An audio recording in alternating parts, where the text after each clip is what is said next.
It's the final qualifying session of the 2015 Blancpain GT season. We've got titles to be decided, and they will be decided here around the dunes of Zandvoort. We're just about half an hour south of Amsterdam on the Dutch coast. A fantastic historic circuit. It's been changed a little over the years, but the essence remains. But it's a chilly morning, 12.4 degrees the air temperature, track temperature just 13 degrees, and slightly different conditions to the ones that the drivers faced yesterday, where it was 17 degrees and 15 degrees. So the coolest running that we've had so far, a little bit windy as well, and that'll be a bit of a challenge for these drivers.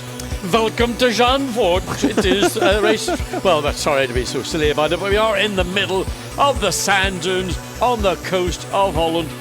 And there are a couple of brave fans who will come to Zandvoort, come hell or high water. And at the minute the tide's out, so there's no high water. But here is a view of this 4.3 kilometre circuit. I think it's one of the great circuits of Europe, built just in 1948. I mean, John Hugenholtz, a visionary of race circuit design, 14 turns through the sand dunes. It is a shortened version of that original racetrack, nevertheless, still fulfills the essence and the ambitions of what was a very futuristic layout back in those heady days of motor racing when it started up after the Second World War. Yes, absolutely. The circuit extension is disappeared now. It's all a golf course out the back there. We went there the other day to see what parts of the circuits remain, but pretty much nothing. There you can see the cars, though, getting ready to take to this new course.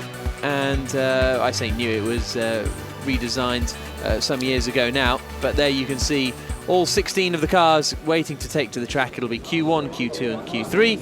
It'll all be about getting into the top 8 for the pole position shootout. There's Robin Freins, the man who's leading the Blancpain Sprint Series Cup, and he has got 109 points. He's 8 points clear of Maxi Buch and Vincent Abril, who have 101, and Marco Seefried and Norbert Siedler in the Ferrari have 92. Now, no Laurens Vanthoor this weekend to partner Robin Freins after his accident last weekend in Misano, so Robin Freins will be joined by Christopher Mies, who is a very quick driver and has had a pole position already this season back in the Algarve, so that'll still be quite a pairing. Yeah, I mean, it's going to be a very strong pairing whichever way you look at it.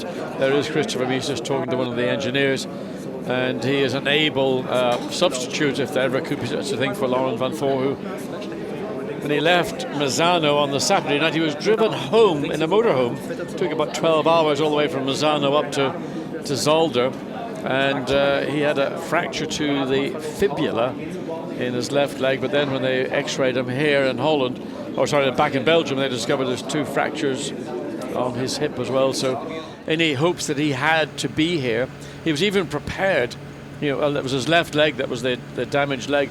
He's even prepared to try and switch the brain to braking with his right foot, which of course he's never really done.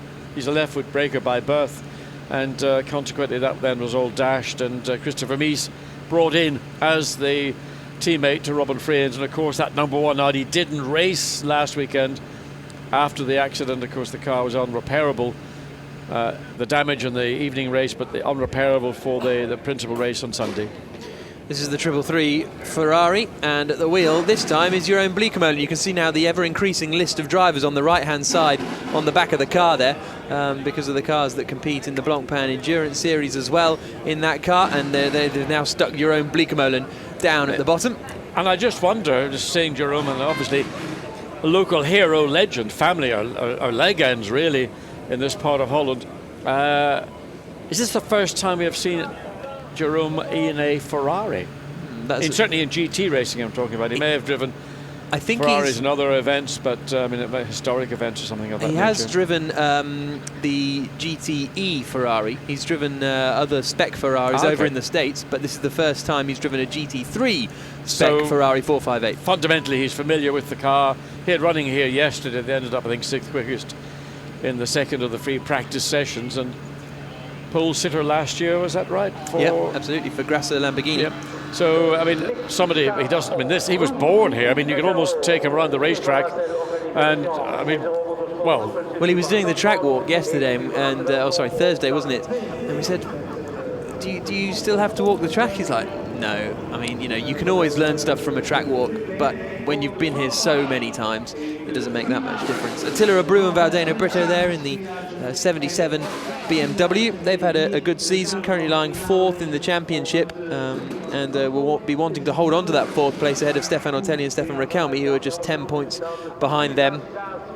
But waiting for the running to begin. A 15-minute session for Q1, then a 15-minute session for Q2, and then at the end of that, it'll be the top 8 drivers that will go through to the pole position shootout. A couple of interesting things about the drivers selected for the pole shootout include Maximilian Buch back at the wheel for Bentley HTP after Vincent Abril did qualifying for the last couple of rounds, and also in the 333 Ferrari it is Norbert Siedler that they've opted to go for the pole position shootout, which I suppose makes sense. He's been in the car all year and a very quick racer, but home hero Jeroen Bleekemolen won't be taking part in the pole position shootout if the Rinaldi Ferrari gets through.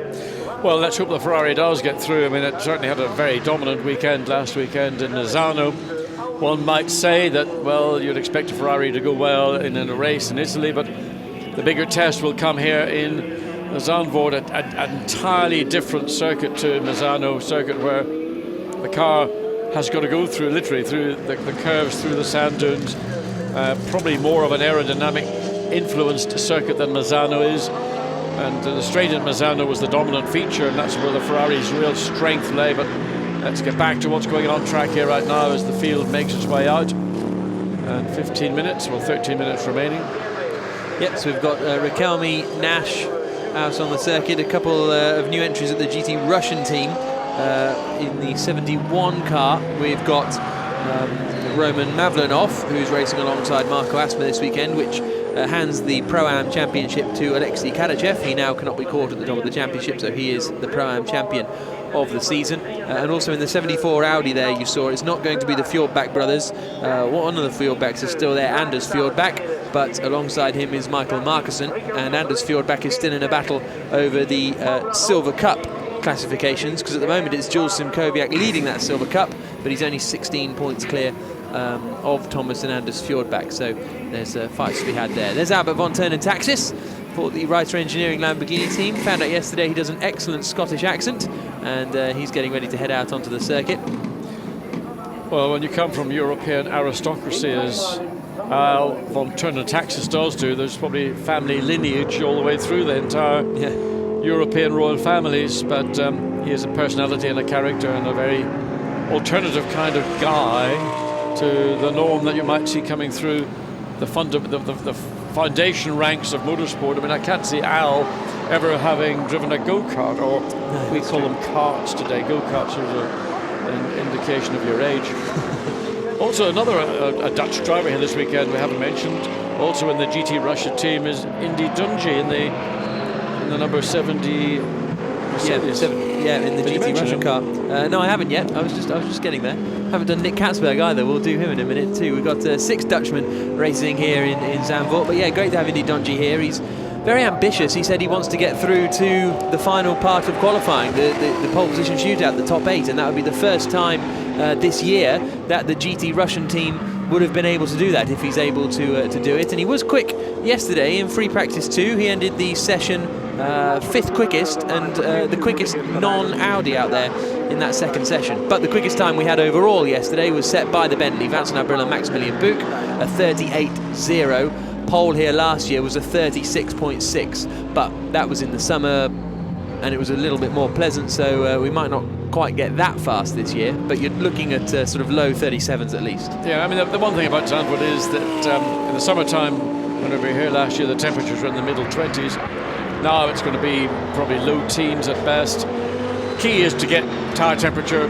I don't mind the cool air, because I quite like cool air because you get more dense air, which gives you that little bit more downforce, maybe a bit more draggy in the straight. And that in turn, if you can get the tyre temperature with the downforce, then you've got the opportunity to actually get some pretty quick lap times. But the key will be finding the sweet spot of the tyre and doing it when the tyre, if you're using the fresher or the freshest of the sets of tyres you have, it's that key point in the tyre's life when it's going to be absolutely giving you maximum grip. If you miss it, your times will suffer. So here is Stefan Riquelme, the Monegasque racer in the number 3 car, and he did a very good job in qualifying in Misano, but it's Stefan Otelli who will be doing the pole position shootout if they make it through here today. And Riquelme comes across the line and he does a 41.2. Quickest time we've had so far is set by Roman Mavlanov, who has done a 1 minute 40.1. Mavlanov, an experienced racer, has raced in other GT championships, has taken race wins in, for example, the GT Open series, but making the step up now to the Blancpain Sprint Series, and it'll be interesting to see what kind of performance he can get out of that 71 car. This, though, is the car that is second in the championship, Maximilian Buch and Vincent Abril. It's Vincent Abril at the wheel as we come now through the right-hander at Gerlach-Bocht and then down to the left-hander of Hugenholtz. Then we start to climb out through this very fast part of the circuit. I don't think it's all flat through here. It should, well, it should be. I mean, this part here, we're coming up to the top of Skyvlog. Yeah, I mean, that was flat all the way. Yeah, but up to here, it ought to be flat. Then obviously you go down a gear, bit of a break, and then the exit. There's a bit of a short sprint to they call Master Corner, and it's sort of it's a very, very long exit, and then it leads into a tightening apex at they just call it corner 9, and then up to corner 10. It's into 9 and 10 that on occasions you will see overtaking. It's very much conditional on the grip of a car at a given point. Usually it comes very much towards the end of a session, towards the end of coming up to pit stop windows, that's what I'm trying to say. And then down to Hans Ernst, this little chicane, again you can use lots of the curbing. But the exit curb, be careful of that if it's still damp from the overnight, heavy dew overnight. Slippery.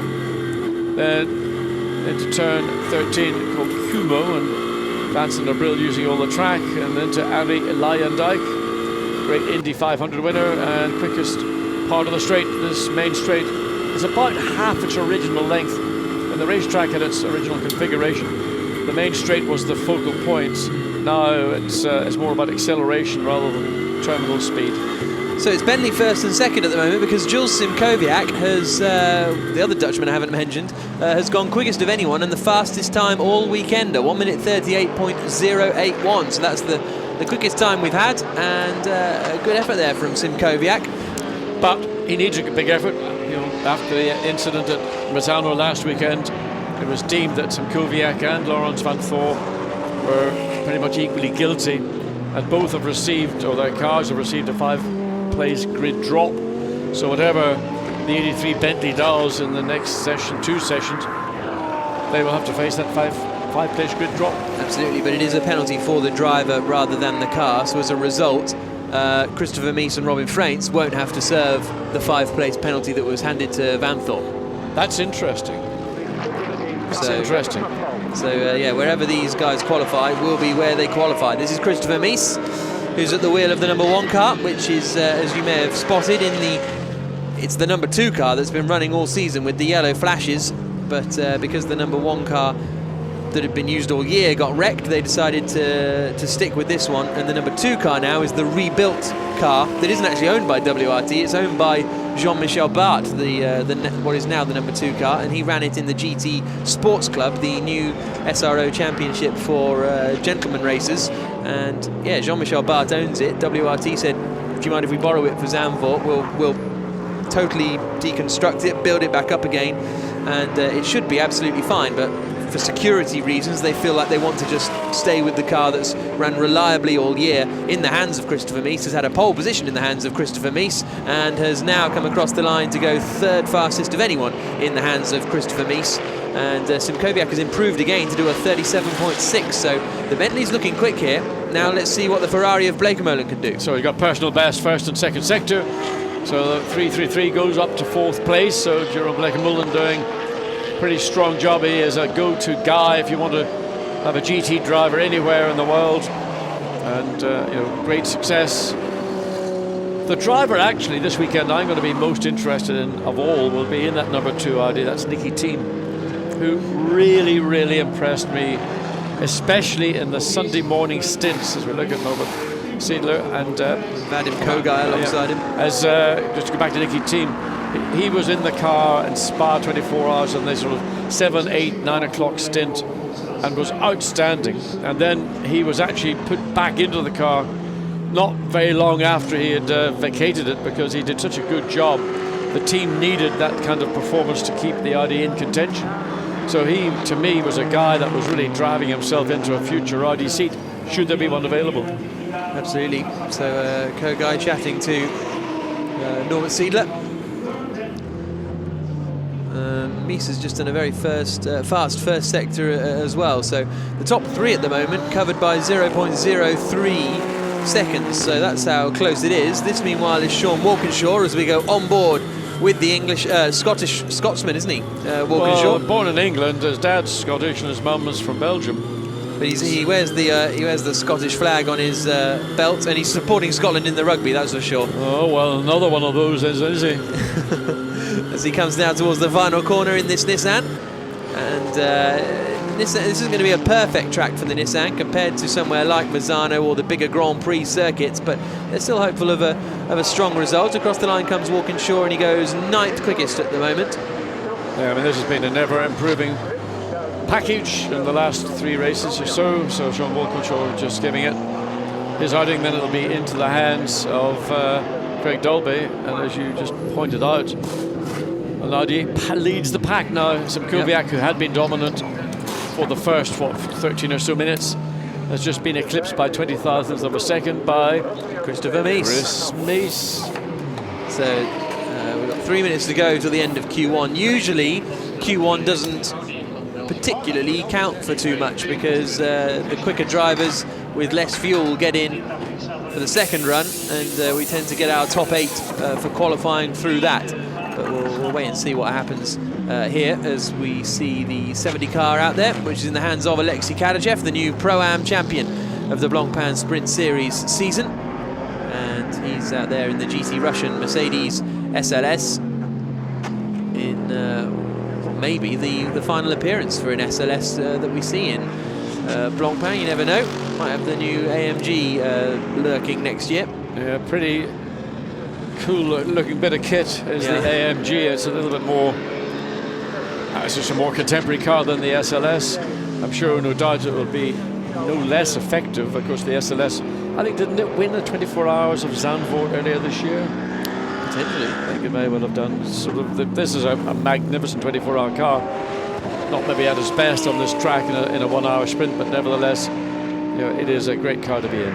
Yep, won the Spa 24 a couple of years ago in the hands of Bernd Schneider, Maxi Buch and Maxi Goetz. This is the ISR Audi, which is usually shared by the Fjordbach brothers, but today it's one Fjordbach brother and Marcus Markussen, who's a young Danish single-seater racer who's raced in sort of, you know, your Formula Renault Euro Cups and that kind of thing, and now he's decided to come and try out GT racing this weekend as he comes across the line, and he sets a 1:40.9, so he remains down in 14th position overall.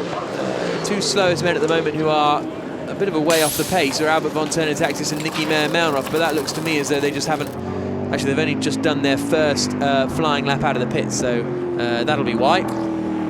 Well, it indicates to me that they're using fresh tyres, and there's no point in going out and just tearing around at the beginning of the track session. Wait until the track potentially is at its best, which it should be now, as Vincent Abril brings the Bentley into the pit lane. So 3rd place for Avril, behind teammates Kubiak, and 38,000th of a difference. Second, some Kubiak came in for a fair amount of flack, probably justifiably, as party to the incident with Van Thor. Both of them were judged to be at fault, but he's bounced back strongly with that second quickest time. Absolutely, very impressive stuff from Jules and Kubiak. Cacabueno 5th quickest for the BMW team, so that's a good lap from him. 1.7 seconds down though, the top 4 are there, and then it's split, but sounds like those two talking in German. So no listening in there for Bleekemolen and Norbert Siedler. And it was a great weekend for them in Misano, as we've said, because they weren't really in championship contention. It was all about the Audi and the Bentley, but just shows you what one perfect weekend can do. Yeah, I know. Actually, I'm thinking back to it when I did the interviews after the Sunday's race, I said to Norbert, that was a bit of a walk in the park for you, as he was sweating like a racehorse. I think he was almost affronted that I suggested that it was an easy drive, and he said, no, I had to push really hard, and I was on my toes for the entire stint I was in the car. But certainly great teamwork by Rinaldi to get the car turned around, and a great job by Siegfried and Seidler, and used the strengths, and that was clearly what their intention was. They had a car which was good straight line speed, they focused on that, and they were able to make use of it. So that's the end of Q1. We've got about 6 minutes to qualifying 2 starts. That'll be the battle to get into the top 8 for the pole position shootout, and then it will be the pole position shootout subsequently after that. And it's Christopher Mies who ends the first session quickest. He and Robin Freitz hoping to take, well, Robin Freitz anyway, hoping to take the championship as Marcus Markussen gets out of the car. Sorry, Michael Markussen, my apologies. And Fjordback gets into it. And if Robin Freitz doesn't win the championship this year, it'll be the first time he hasn't won a championship he's entered for the whole season since his karting days. He's never entered a full season championship and not won it while racing cars. Astonishing stuff from Robin Freitz.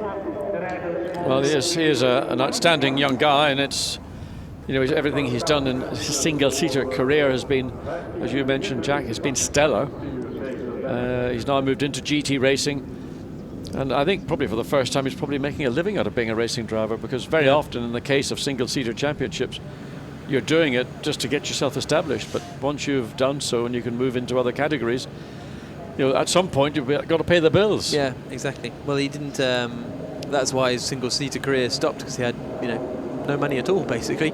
Yeah, great to see him here in the Blancpain Sprint Series and in the overall Endurance Series, because he can still wrap up the overall Blancpain GT Series as well.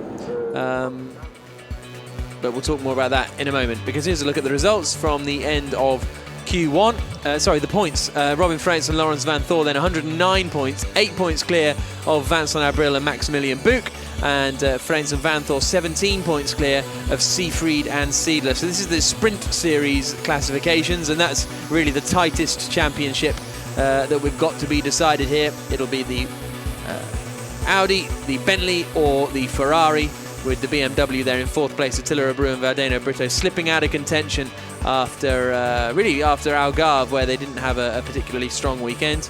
Enzo Ede and Christopher Mies, they're down in 6th place, and Mies will be hoping a strong weekend here will move him up above Enzo Ede. Enzo Ede couldn't be here this weekend. That's why you've got 2 new drivers in the number 2 car, Frederic Vervisch and Nicky Tim, who we were talking about earlier on.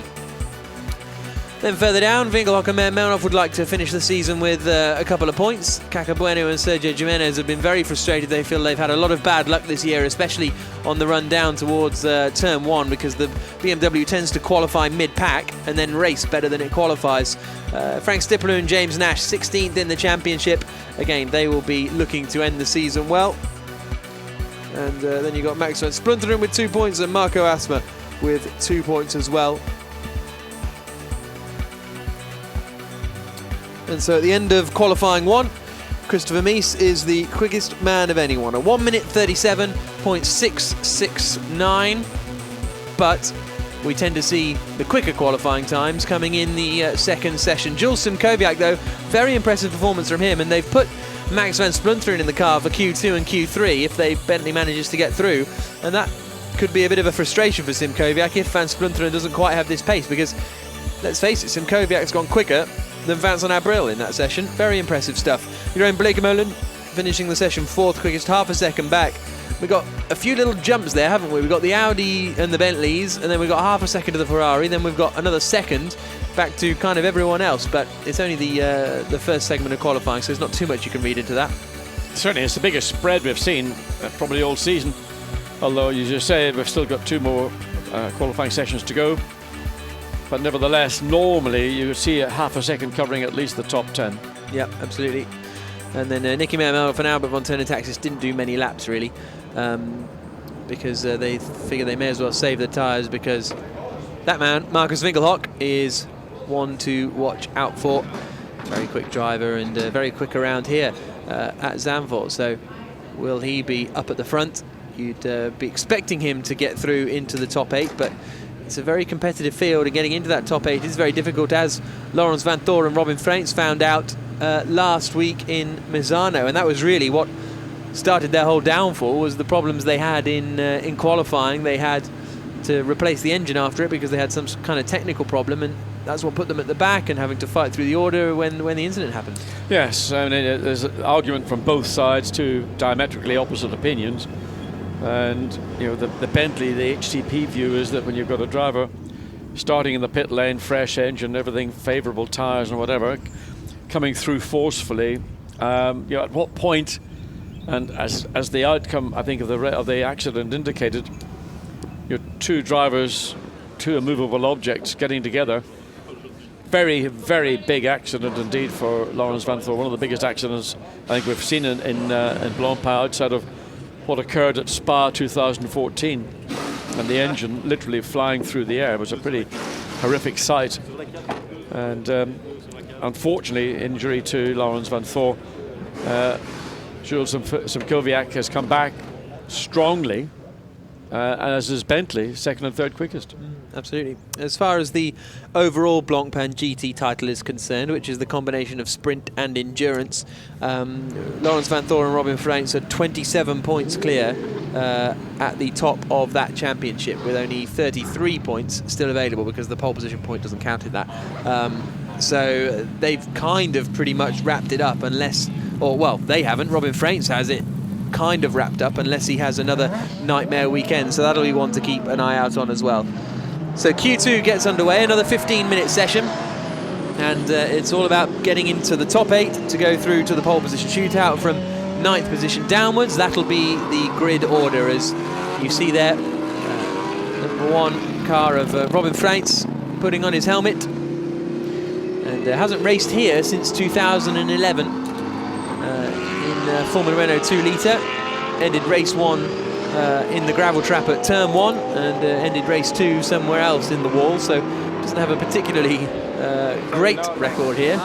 Yeah, but I think Robin Freins is a professional driver. Christopher Mies giving him some thoughts about the Audi. I mean, the Audi is a great race car, but it is one of those sort of knife-edgy cars that when it's in its zone, it is really, really good. Until you get it there, you've just got to be careful. So Robin Freins found that out in his first event of the year back at Nagaro, when he got caught out on pretty much his first flying lap, and I think he's obviously moved on and learned a great deal since then. But it's nice to see Christopher Mies integrating into the team and playing a role of team player. An interesting thing looking at this Audi, important to make this point, Audi, the seat in the Audi is a fixed position seat.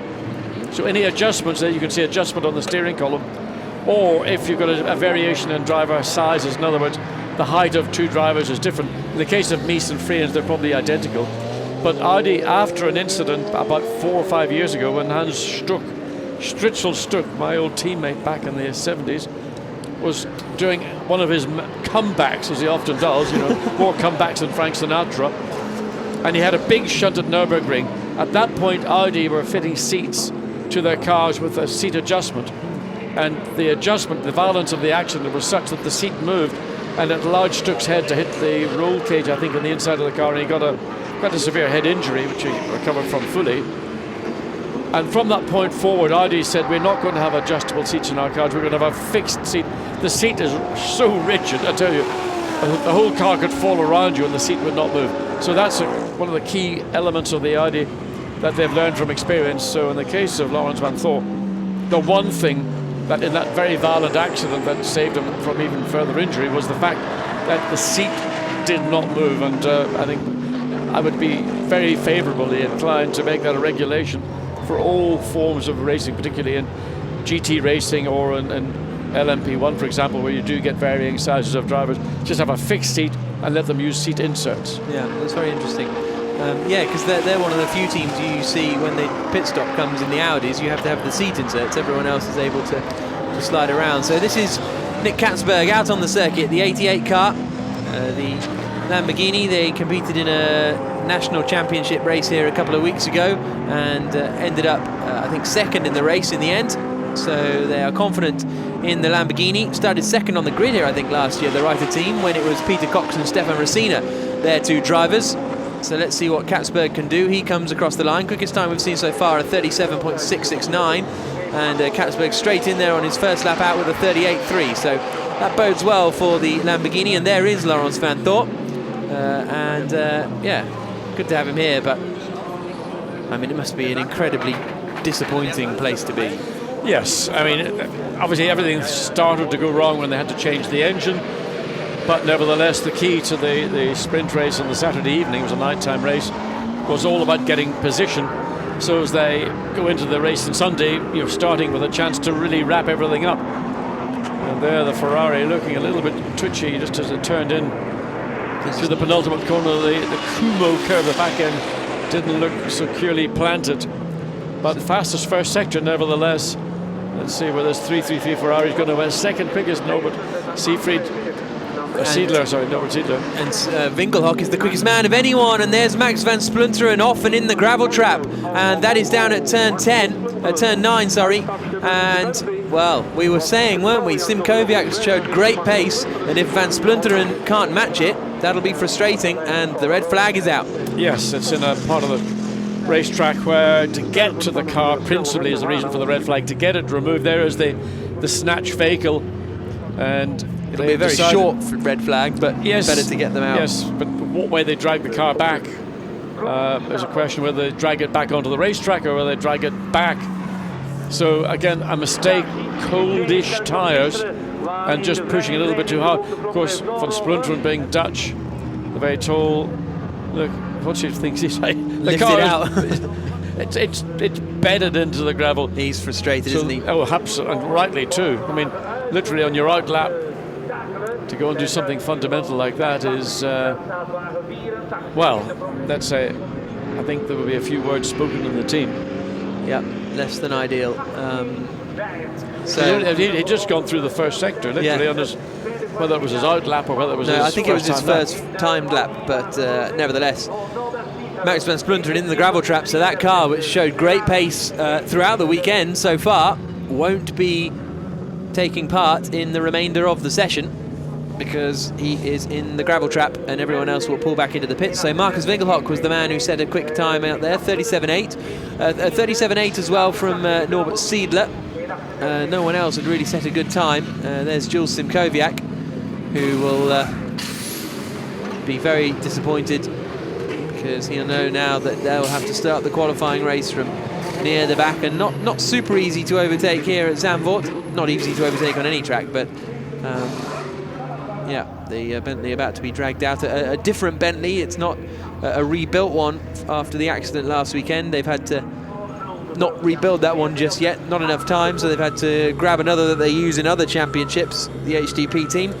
Yeah, the trouble is that the Bentley's got to be returned to Great Britain, but not just to Great Britain, it's got to go up to the bit of Great Britain, the most northwesterly part. I mean, it's within spitting distance of the Scottish borders, and you get to Dover, and then you've got almost another day's drive to get all the way up, and it goes up the dreaded M6 with all its inherent and whatever problems. So just to get that car turned around would have been virtually impossible. So they just took a car. They've got a variety of cars, HTP. Let's have a look. Oh, he hit the car. What did he do? Not only did he go into the gravel, he went off onto the left. He actually damaged the right, so the left front. That's what he was looking at, was the left front damage. Yeah. That was a strange one. He must have just got a little bit, probably got a left rear wheel on the grass, and the car then took a bite. I wouldn't have too many close-up shots of Jules. I think that's probably not his best view, is it? So we got the red flag out here at Zandvoort with 10.5 minutes to go, and after that incident for the 83 Bentley, and Simkowiak, who will be so frustrated with that. But it's Marcus Winkelhock who looks quick at the moment. Marco Asmer as well at 38.1 for him. So the Mercedes SLS is looking stronger here this weekend than we've seen so far. And there is the car Still beached in the gravel, but I think they're going to drag it out onto the track. Yeah, I mean, I don't know what the lesser of the two evils is to get the cable attached to the tow hook on the front of the car and drag it back towards the racetrack with the resultant gravel, or it's just in an awkward position for that snatch vehicle to take it up. So obviously, well, not obviously, one is assuming that when Spluntrun came out of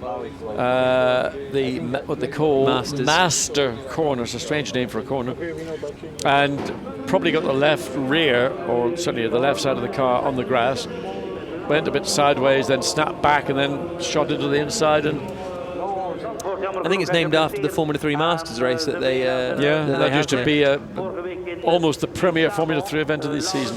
It was on this weekend here. It was with us last year actually, and Max Verstappen went on to win it. Didn't have as many entrants as it has done in the past, but it used to be the Formula 3 event of the season, even eclipsing Macau because of Macau's anomalies of being a freaky racetrack. But the Zandvoort Masters was absolutely the race for Formula 3, almost. Well, but it was the best round of the championship. So there is the car, and there is Craig Dolby at the wheel of the Nissan. And did he set a lap time yet? No. So 8 drivers set a lap time. Only 3 really set a sort of competitive one, as Dolby waits in the car for the red flag to come in, which shouldn't take too long, to be honest, because it looked as though that car was pretty much off the circuit. So, the session will restart in 5 seconds' time. So, a little bit more urgency now as well. You've got 5 seconds, mate, to get off. Well, it's just they've got to get that car behind the barriers before they can let this. Yeah, it says session will restart at 10:47, but which was 10 seconds ago now. But maybe that was a little ambitious. Something happened out there, and now the car is back behind, and the green flag does go out. So yeah, but also has the snatch vehicle got to get back into its original location, or will it drive around behind the barriers? Well, there we are. The track has gone green. Yep. So first out is Stefan Ortelli, Formula 1 winner, as he comes down into Tarzan. The first corner here at Zandvoort, which is very heavily banked, and then there's just so much undulation on this circuit, and it's no coincidence, is it? All of the best circuits in the world have got this undulation. You think of here, you think of Brands Hatch, you think of Spa, you think of even going back to the Nordschleife, you think of Suzuka.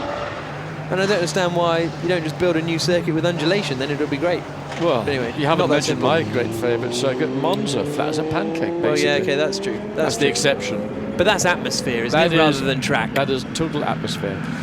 So out onto the circuit now goes the 84 car of Maximilian Buch. Nice one, Maxi, cut across the exit. I'm not sure what the ruling is on. You are allowed to cut pit exit. Yeah, because it is an area where drivers have been caught out both on the entry and on the exit of pit lanes.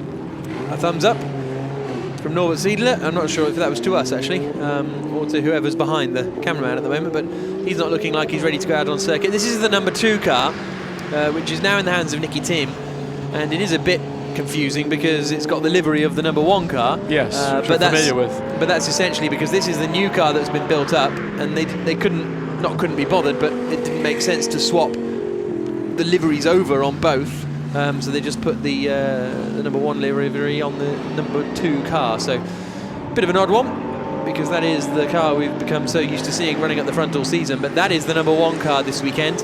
Robin Freins now at the wheel here in Zandvoort. And he was quicker than Christopher Mies in both of the free practice sessions yesterday. And so that'll be why he is out there in the car, looking to Q2 and hopefully into Q3 from his point of view. It's interesting though that in the final race of the championship that Robin Freins is actually the senior driver in that car, the driver where the team will look to for all the guidance and feedback.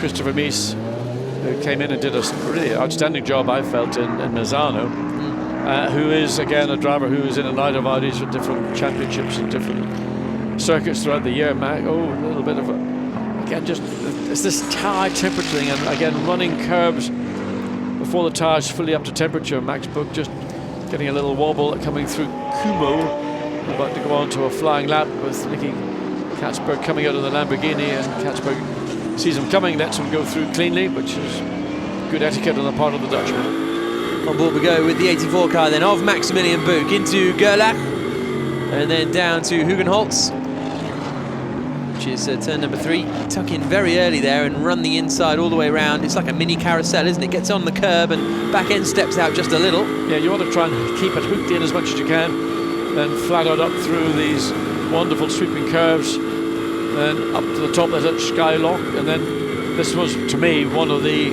outstanding corners on the circuit. Was bumpy in the middle of it, and then suddenly, before you realise it, you're on the brakes into Masters, and it's there we think that we saw Von Splunderen getting the Bentley roll wrong. Yep, and the snatch vehicle has returned, actually, hasn't it? It's gone around the back. So Maximilian Buch then 4 tenths down in the first sector. Back end is looking pretty lively. It is lively. It looked lively as it came through the Kumo corner of the previous lap. Let's watch and see what it's doing coming down into the chicane. Best of anyone in the middle sector so far. As he comes out now towards the final 2 corners. This corner, a very important one, because it's the one that takes you onto the last corner in the straight, because the final corner at Arie Luijendijk, in theory, is pretty much flat out, but you're already arriving there in 4th gear, flat out through there and across the line. So let's see what Maximilian Buch can do. It was a slow first sector, and as a result it's a 38.133. Here's a look at a replay of Buch, and you'll just see the back end just drifting away from him really as he came through turn 10. It just gets on the power, and there's that little bit of instability. Yeah, looked much better through the last 2 corners on this flying lap, Laurens van Thor, and really what a disappointment. On top of which, of course, he's been sidelined with those fractures, which will take a few days to heal. But this is Robin Freins, who's looking very, very quick. A good first sector, fastest of anyone in the middle sector. What's it going to be as he comes across the line? It is a 1:36.9. Quickest time of anyone by a country mile. Quickest time we've seen up to then is a 37.6. Yeah, Marco Asmer in the Mercedes was, at that point, had been quickest on the 37.3, but now 4 tenths of a second is the improvement. Back to Craig Dolby. So that's only 3 tenths slower than the pole position time last year from Robin Freins. So very good lap from the Audi R8, but Norbert Siedler has gone quicker in the first sector by 2 tenths of a second. Indy Donchi jumps up to 3rd quickest. Very good performance. Been really impressed with his pace all weekend. It would be wonderful to see a GT Russian car in the pole position shootout. Here, meanwhile, is Craig Dolby about to come across the line for the always evolving motorsport Nissan team. 3rd quickest, 1:37.5. Siedler's gone quickest in the middle sector as well, though, so keep an eye out for that 333 Rinaldi Ferrari. Here he comes towards the penultimate corner. Gets it tucked in, takes a lot of curb on the inside line, and then flat out through the final corner at Arie Luijendijk. Well, he's doing the right thing, getting the blend of the exit from Kumo, and just the sweet spot into the final corner of the Luijendijk corner. Goes quickest, 36.7 by just over 1/10.5 of a second. Good effort by Norbert Siedler. Won't suit the Ferrari this track, that's what they said. Too much aero. Imagine how quick it would be if it did suit the Ferrari. Yeah. Absolutely. So here is Robin Freins again, who has improved in sector 1. Oh, that's not the place to have a bit of opposite lock coming through the final corner. And he's improved in sector 1. His middle sector's not really at the games, at the races, I should say, and he's 7 tenths slower. Yep. So Siedler quickest, Freins 2nd quickest, Nick Katzberg 3rd, Maximilian Buch 4th quickest then at the moment for the Bentley team. This is the 77 car, which is in the hands of Valdeno Brito at the moment, the BMW Team Brazil racer. Yeah, that looks. I mean, the car looks planted. It lacks the straight line speed to balance the level of downforce and grip that the car can generate. But I mean, it looks as secure and stable a car through the final 2 turns as anything out there. So the Ferrari on a circuit that they were suggesting might suit the car, but I think once you get that momentum from 2 successes just a week ago, it's amazing just how much more that gives a driver and a team. So 36.750, 0.172 of a second quicker than Robin Freins. So currently the only 2 car driver pairings that have broken the 107 second per lap barrier. The top 8 now are all quicker than anyone managed in Q1, so this will be the top 8 from Q2 that will progress to the pole position shootout. This is Indy Donji then, as he comes through Skyvlak and down towards the Masters Bosch. It's a tricky little left kick, that, isn't it? Yeah, but he's on it. I mean, you can just see the way he was coming out of Skyflock and then got the car in. So this is a strong lap. Currently we're looking at midway through the second sector. So it's about being, you know, aggressive, forceful, but not over-driving. And he's making a lot of good use of this Mercedes. You could just see the body language of the car. It's nice for a car to have a driver who's in control, and that's what Indy Donji is doing right now. I hope I don't put the curse of the commentator on him. It hasn't actually been a great lap for him, because he's just less than a second slower than Norbert Siedler up at the front so far. So I don't think this will be the one for Indy Donji. He might get another run. Siedler and Frantz are both in the pit lane, and don't look like they're going to be going out again. They feel comfortable that they've done enough to get through to the pole position shootout. At the moment, Indy Donji is on the bubble in 8th place. Yeah, that last lap was at 1:38.197, which is, well, half a second or slow off. What is this, 8th quickest or 8th position? Yep. Lap time. So a minute and a half left, and these guys are now heading over the line to try and consolidate their positions in the top 8, but they're all running quite close to one another. Yes, Stefano Telli in the number 3 Audi, he's struggling. Frank Stippler, number 4, is in 10th, and you know, these are unusual places. Telli 8th, Stippler 10th. Normally Winkelhock 11th. Winky 11th. Well, I know it's...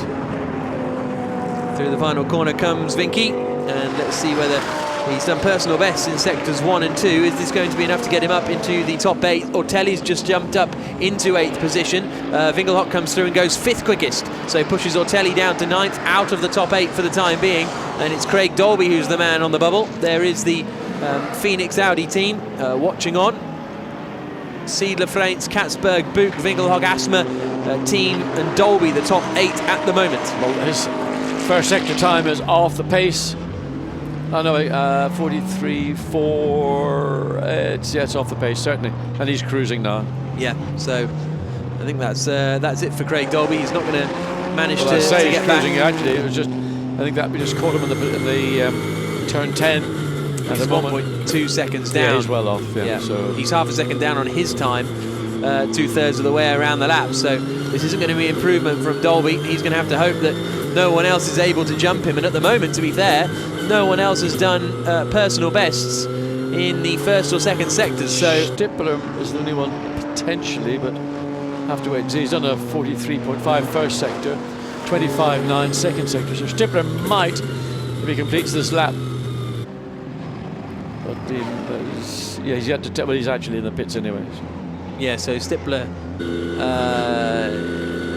still out there. No, he's just come into the pits now too. So the number 8 car of Walkinshaw and Dolby is going to be going through to the pole position shootout then, by the looks of things. Yes, no one else is able to get through. So it'll be Norbert Siedler in the 333 Rinaldi Ferrari, Robin Frantz in the Audi, Nicky Katzberg in the Lamborghini, Max Buch in the Bentley, Marcus Winkelhock in the Audi, Marco Asma in the Mercedes, Nicky Thiem in the Audi, and Craig Dolby in the Nissan, that will all be going through to the pole position shootout. And that means that it's only a BMW that we haven't got in the top 8. Every other brand is represented in the pole position shootout, which will be starting in 7 minutes time from now. And pushing hard there, that is Philippe Salaquada, and well, it says on here he's in the pits.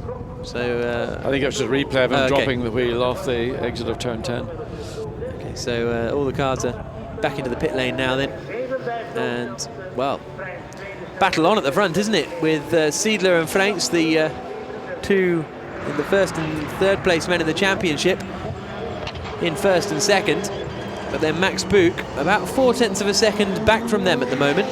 And it was Max Buch who set the quickest time for Bentley all weekend, and he was the quickest of the two drivers, as I say, in free practice 1, which was the best time set by the Bentley.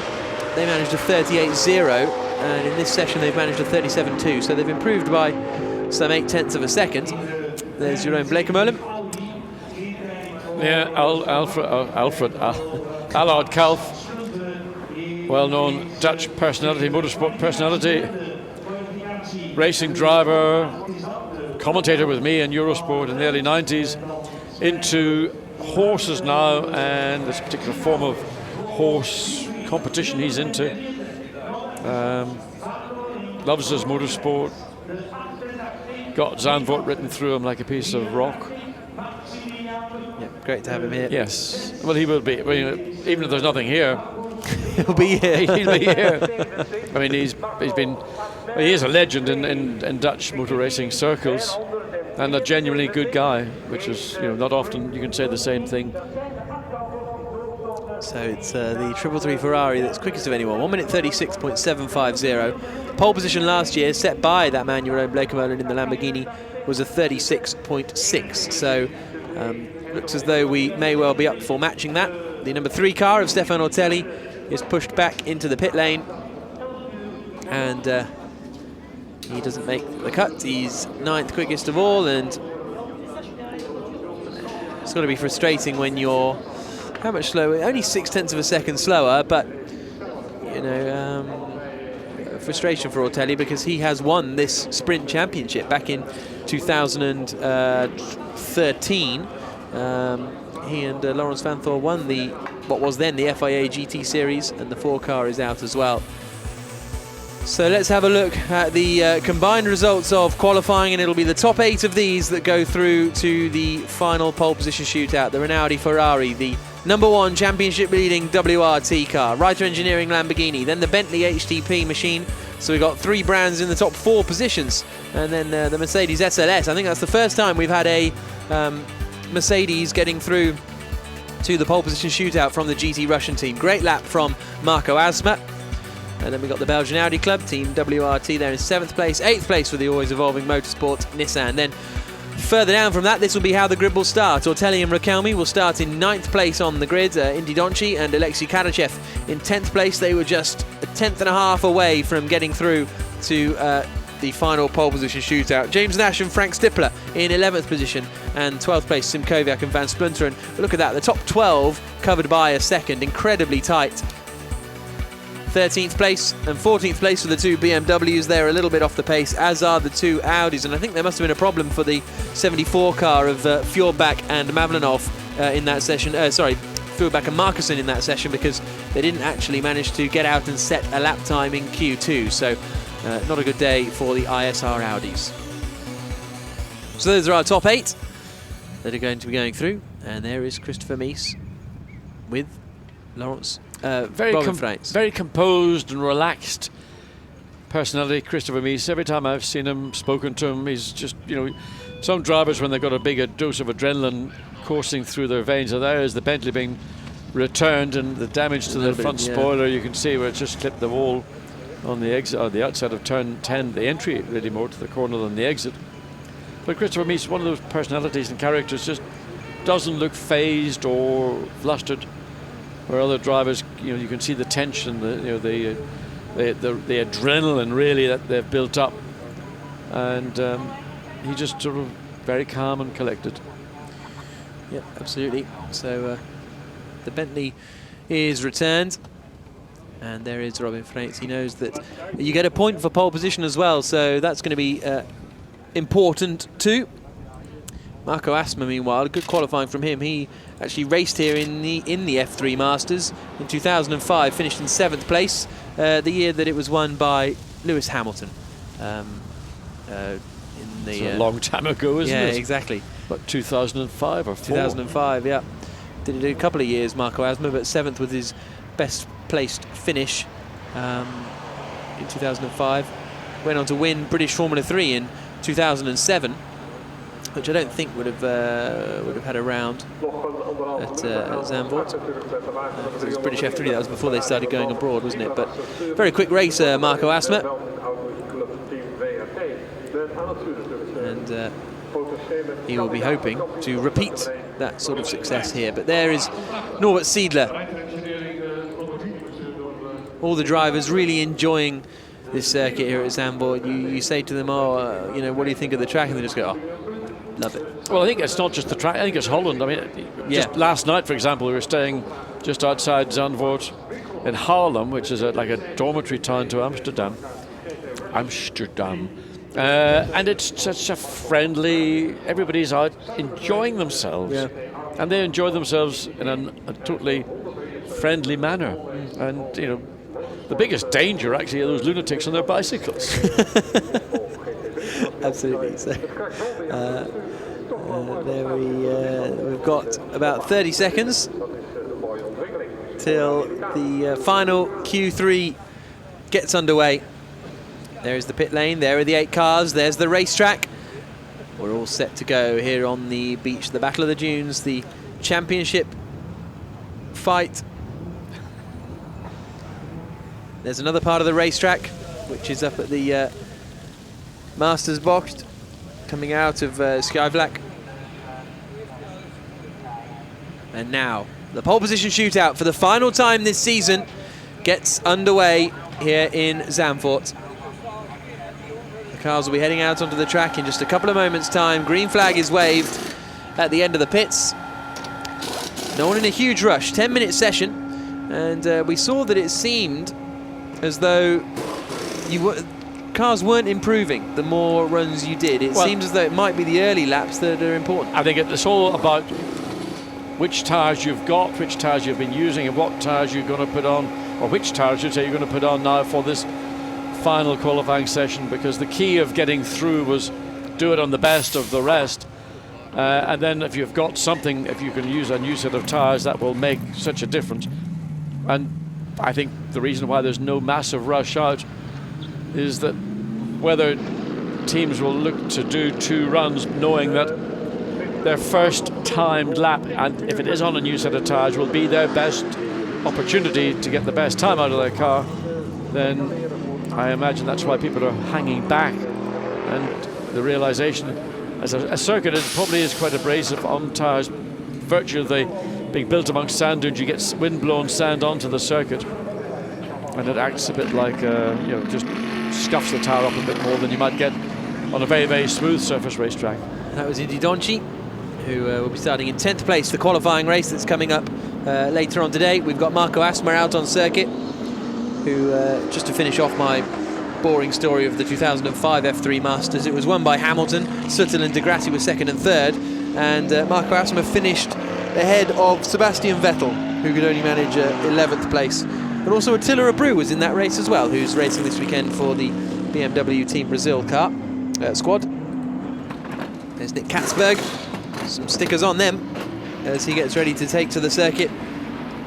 Still a very effective partnership. There's Lamborghini, Gallardo, and it's sort of the final guys of its production. I mean, obviously superseded by the Huracan, and Ryder Engineering, who've been the developers of the Gallardo, have done a really outstanding job. And Nicky Katzberg around Zandvoort is going to be a challenge, certainly for the front row of the grid pole position. Whether that's going to be attainable or not, well, I don't think anybody will have been mentioning that to Nicky Katzberg. As I say, that car started 3rd on the grid here last year. It wasn't the front row, it was 3rd position for Stefan Racina and Peter Cox.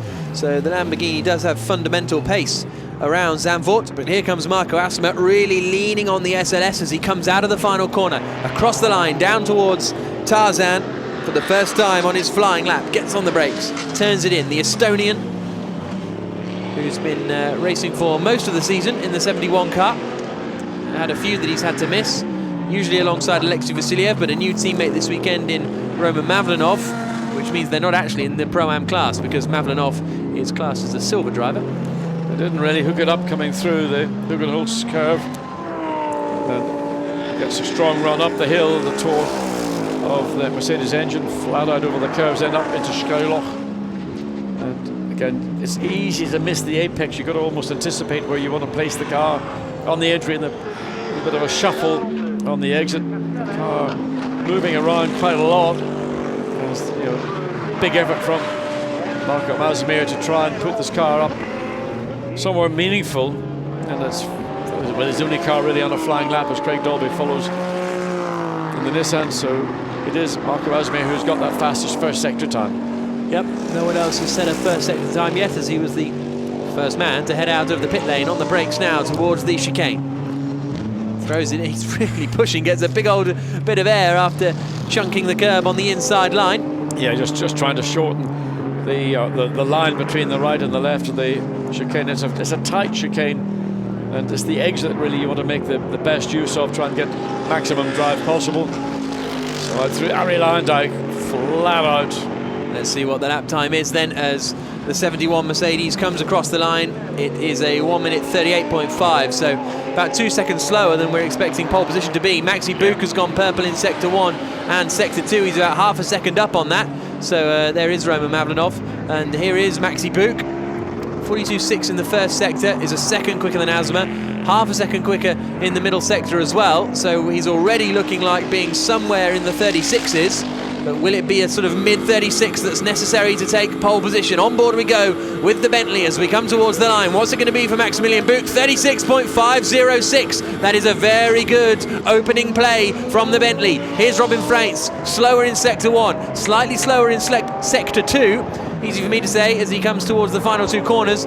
This will be a mid to high 36, but will it be as quick as Maximilian Buch? There is Robin Freitz, the Dutchman, through the final corner at Ari Leyendijk, down towards the line. Is it going to be quicker than the Bentley as he comes through the timing beam now? No, second quickest, less than a tenth of a second away. But significantly quickest in that final sector. Yep. So not as quick in the first 2 sectors as the Bentley, but eclipsed the Bentley in the final sector. So giving him some hope that the second lap, flying lap for the Audi might be capable of doing something good. Nicky Tim, though, is quickest of anyone in the middle sector, so he is there or thereabouts when it comes to these front runners. This is the 333 Rinaldi Ferrari coming down into the chicane now. Personal best. He is there or thereabouts. It's going to be a 36. Nicky Tim ends up going 3rd quickest, slightly slower than Robin Freitz. Dolby 4th quickest, Asma 5th quickest. And let's see what Norbert Siedler has got as he works that Ferrari. You can see his hands hacksawing at the wheel.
Yeah, absolutely.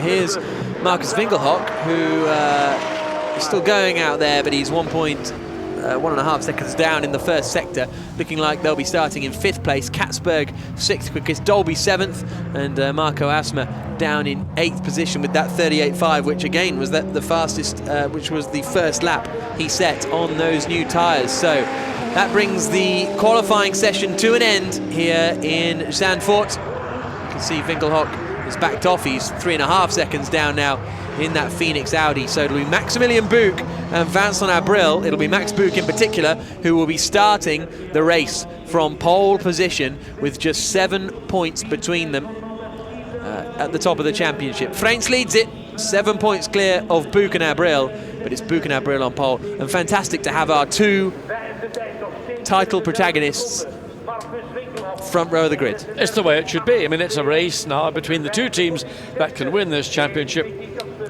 The race later on today is going to be for a maximum of 8 points for a win. It's all about getting the best of what you can get today to then look for the 25 points for the victory on Sunday. Here's a look at the results of qualifying. Pole position for the Bentley HTP team. They take a point as well away from the leading Robin Freyns and Laurens Vanthoor, number 1 WRT Audi. It'll be Robin Freyns and his teammate for this weekend, Christopher Mies, that will start in 2nd place on the grid. Buch versus Freyns on the run down towards the first corner. Nicky Thiem will start in 3rd position. Then it'll be Norbert Siedler in the 333 Ferrari. They've still got an outside shot of winning, but it just got a little bit more outside. Marcus Winkelhock will start 5th on the grid for Phoenix Audi. Then Nick Katzberg in 6th position for the 88 Reiter Engineering Lamborghini. Walkinshaw and Dolby 7th place for the always evolving motorsport Nissan, and Marco Asma 8th position in the GT Russian Mercedes SLS. So that brings a conclusion to this qualifying session. The main race will be getting underway a little bit later on this afternoon, and we will be on air from 2 o'clock local time. It's now 20 past 11 local time, so figure it out from that. And there you can see Maximilian Buch, thumbs up to the photographers, and he is very satisfied, no doubt, with that. Robin Freyns, I think, will be happy enough with that 2nd position, but it's Buch on pole. So the final qualifying session of the 2015 Blancpain season got underway here at Zandvoort. First out was Michael Markussen in the ISR car. Jeroen Bleekemolen was looking quick in the first part of qualifying. Norbert Siedler very happy to have Bleekemolen as his teammate. Stefan Rakelmi looked strong, as did Sean Walkinshaw in the 173 always evolving motorsport Nissan, as he came down onto the brakes into the chicane. Really having to wrestle the Nissan around that tight and twisty part of the circuit. Albert von Turnentaxis only managed to get out late on in the session, and as a result didn't really set a particularly quick lap time, but I think they were just saving tyres. But then at the start of session 2, it was the 83 car of Max van Splunteren that brought out a red flag. He somehow ended up in the wall on the run up towards turn 9. When the green flag came back out, it was the number 3 car of Stefan Otelli, who couldn't quite manage to get through into the pole position shootout. It was only 9th position, and Maximilian Buch was the man who was looking very quick in the 84 HTP Bentley, and in the end he would take pole position. The car was a little unstable. Indy Donji almost made it through to Q3 in his first Blancpain Sprint Series appearance, but he'd have to settle for 10th position. The 75 car running a little bit wide, and that lost time for Philippe Salaquada on the exit of turn 10. Buch was pushing, and it was Buch who takes pole position. He will start the qualifying race from pole. He's now just 7 points off the lead of the championship that Robin Freyns has. You have to join us for the qualifying race. It's the final round of the season. It's the penultimate race of the season, the qualifying race. 2 o'clock today. See you then.